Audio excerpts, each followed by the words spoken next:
Hello, and welcome to episode 10 of the Alex.Nunemaker Mortgage Podcast for the week of August 15th, 2022.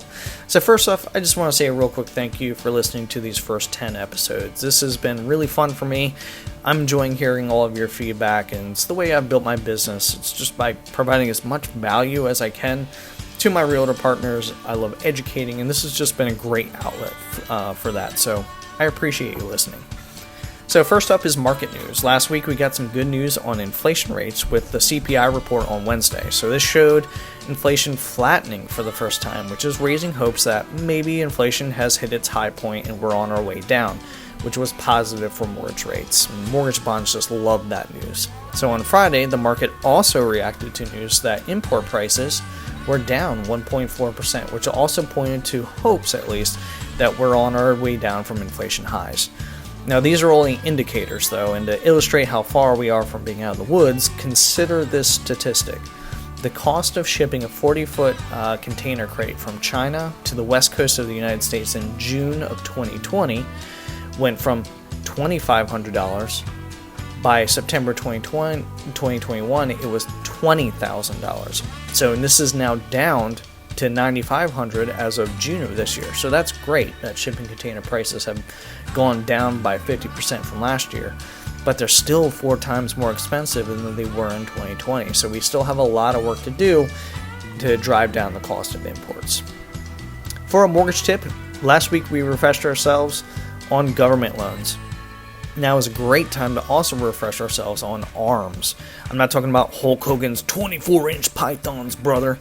I'm talking about adjustable rate mortgages, which have become more popular, or at least there's been more questions about these products recently with interest rates rising. So these can be an appropriate product for the right client as long as they're advised correctly. An adjustable rate mortgage just means that instead of a fixed rate, where their payment stays the same for, say, 30 years, an ARM will stay fixed for a period of time, and after that fixed rate expires, usually it's 1, 3, 5, 7, or 10 years, then the rate can fluctuate depending upon market conditions. So people are typically drawn to an ARM, or they ask about an ARM, because you can get a little bit of a lower rate than a 30-year fixed. So who is a good candidate for an ARM? They're not for everybody. In my opinion, they're not for the vast majority of U.S. consumers. These are best for someone who wants to make, say, big payments on the front end of the mortgage. And by doing so, they can take advantage of the lower interest rate and attack the principal when most of the interest is charged, which is at the beginning of the mortgage.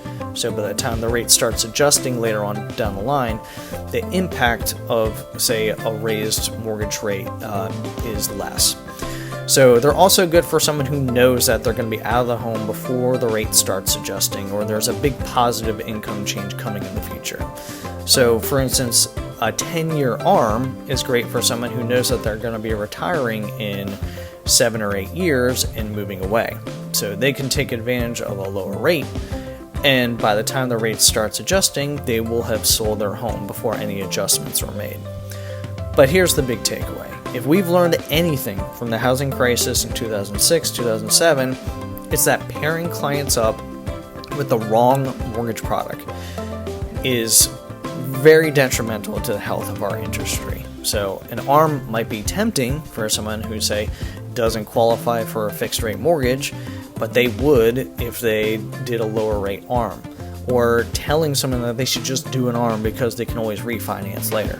What we really need to do is slow down, explain what an ARM is, what the impacts are, and also look at their overall finances to see if this is good advice. So, are they payment sensitive? What happens if they can't refinance later? Do they have the income to take on any payment increases? How much could their payment increase in the future? So, if they're struggling to qualify now, is there any reason to believe that their situation is going to be different later on down the line?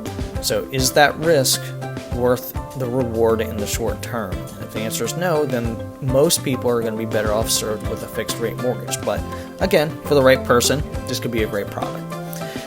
This is the difference between an average mortgage loan officer and a mortgage advisor. Our business thrives on generating not just sales today, but from happy clients later on down the line who become our pipeline of referral sources. Finally, our quote of the week: don't be upset by the results that you didn't get with the work that you didn't do. Have a great week. And if I can help you or any of your clients with any questions or pre-approvals, let me know. They can visit me at homeloanswithalex.com. Have a great week.